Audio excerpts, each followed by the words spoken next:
সম্পাদক সন্দীপন বলেছেন, সত্যি যে এখানে আমরা দেখেছি সারা ত্রিপুরার যে বিভিন্নভাবে ছাত্রছাত্রীরা এর প্রতিবাদ জানাচ্ছে এবং বিক্ষোভ কর্মসূচি সে জায়গায় বিভিন্নভাবে হতাহত এবং ম্যাক্সিমাম গত দিনে যে আমাদের এই ত্রিপুরার যে শিক্ষামন্ত্রীর বাসভবনের সামনে সেখানে বিভিন্নভাবে যেভাবে গণতান্ত্রিক পদ্ধতিতে যেগুলি দাবি নিয়ে তারা আন্দোলনে নেমেছিল, সেখানে পুলিশের লাঠিচার্জ গ্রেপ্তার সে জায়গায় ছাত্রীরাও আহত, মাথা ফেটেছে কারোর, সে প্রতিবাদে আমরা নিন্দা জানাই। এবং পাশাপাশি আমরা বলবো যেভাবে সরকার এই সিদ্ধান্ত নিয়েছে সে জায়গায় কিছু বিবেচনা করা দরকার, কারণ কোভিডের পরিস্থিতিতে যেভাবে শহরের যেগুলি সুযোগ সুবিধা নিয়ে ছাত্রছাত্রীরা পড়াশোনা করেছে, কিন্তু পাহাড়ে সেগুলি সুযোগ সুবিধা এখনই অনলাইনের ব্যবস্থাগুলি সেভাবে পুরোপুরি নেই। তো সে জায়গায় সরকার নিশ্চয়ই বিবেচনা করা দরকার।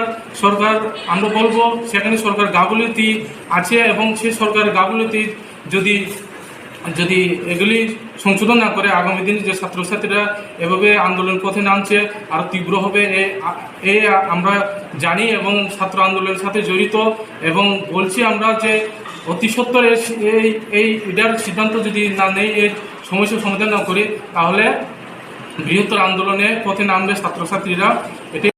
আগরতলা শহরে এর প্রতিবাদে জানাবো, ধিক্কার জানাবো।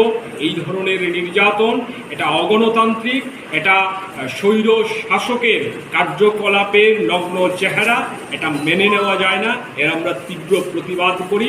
আজকেও রাজ্যের বিভিন্ন প্রান্তে একই এই প্রতিবাদ কর্মসূচি সংঘটিত হয়েছে।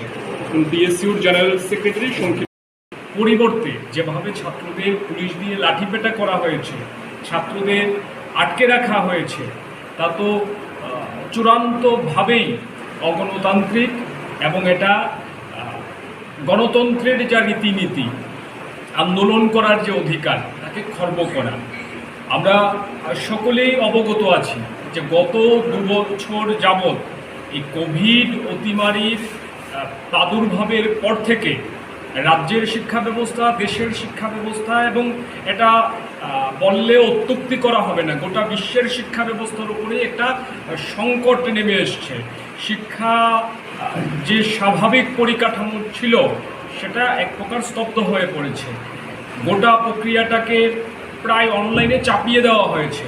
এখন শহরের ছেলেমেয়েরা যেভাবে অনলাইনে পড়াশোনার সুযোগ পাচ্ছে, গ্রামের ছেলেমেয়েরা, আমাদের রাজ্যের পাহাড়ের ছেলেমেয়েরা সে সুযোগ পাচ্ছে না, সেটা সম্ভব নয়। কাজে 70% ছাত্রছাত্রী এই প্রক্রিয়ায় পড়াশোনার সুযোগ থেকেই বঞ্চিত হচ্ছে। কাজেই এই যে ফলাফল ঘোষিত হলো, তাদের যে অসন্তোষ, তা তো কোনোভাবেই অমূলক নয়। আমরা বলেছি আপনারা কথা শোনার চেষ্টা করুন, ছাত্র বান্ধব দৃষ্টিভঙ্গি নিয়ে এই সমস্যার সমাধানের জন্য সরকার সিদ্ধান্ত গ্রহণ করুক। বিষয়টি অতি স্পর্শকাতর। ছাত্রদের স্বার্থকে সব দিক বিবেচনা করে সর্বাধিক গুরুত্ব দেওয়ার দাবি আমরা মাননীয় পর্ষদ সভাপতির নিকটে করেছি। ছাত্রদের কথা বলার বিষয়টা যখন আমরা উত্থাপন করেছি, উনি বলেছেন এটা রাজ্য সরকার শিক্ষা দপ্তর করতে পারে। সেখানেও আমরা জানিয়েছি যে আমরা বিকেলবেলায় অধিকর্তার সঙ্গে মিলিত হব, সেখানে আমরা দৃঢ়ভাবেই আমাদের বক্তব্য তুলে ধরব।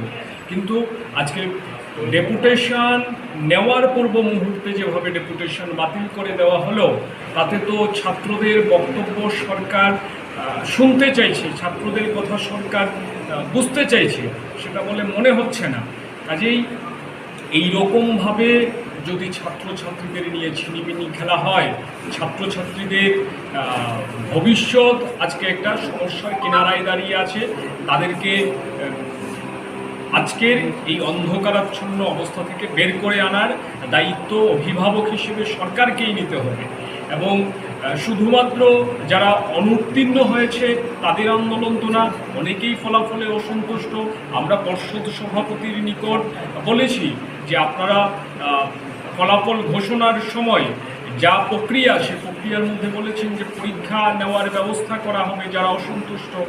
আমরা দাবি করেছি যে এই পরীক্ষার প্রক্রিয়াটা যত দ্রুত নেওয়া সম্ভব তত দ্রুত নেওয়ার উদ্যোগ পর্ষদকে গ্রহণ করতে হবে। সেই ক্ষেত্রে পর্ষদ সভাপতি যেটা জানিয়েছেন আগস্ট এবং সেপ্টেম্বরের 20 তারিখের মধ্যে এই পরীক্ষার প্রক্রিয়া সম্পূর্ণ করতে উদ্যোগ নেবেন। শনিবার বিদ্যালয়ে মার্কশিট পৌঁছবে, তারপর যারা ফলাফলে অসন্তুষ্ট থাকবে তারা পরীক্ষা দিতে পারবে। সেটা আমরা সাধুবাদ জানাই, কিন্তু সামগ্রিকভাবে ছাত্রছাত্রীদের এই যে প্রতিবাদ আন্দোলন, এই যে বিক্ষোভ কর্মসূচি, একে নেগলেক্ট করে, একে ওভারলুক করে যেভাবে শিক্ষা দপ্তর, শিক্ষামন্ত্রী চলতে চাইছেন, এটা চরম নিন্দনীয়।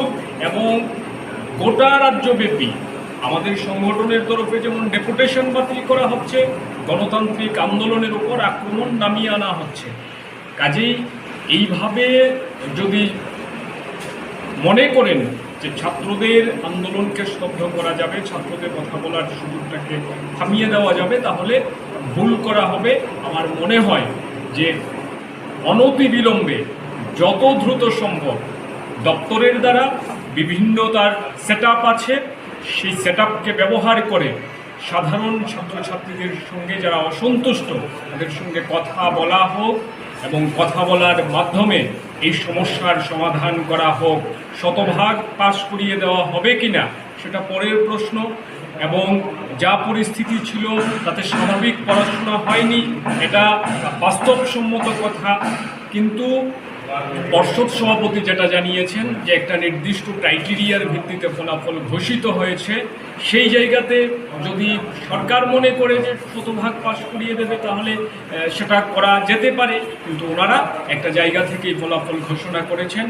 আমাদের যেটা দাবি, এটা গোটা ব্যাপারটা এখন রাজ্য সরকারের ইতিবাচক এবং ছাত্রবান্ধব দৃষ্টিভঙ্গির উপর এই সমস্যার সমাধান কত দ্রুত হবে সেটা নির্ভর করছে।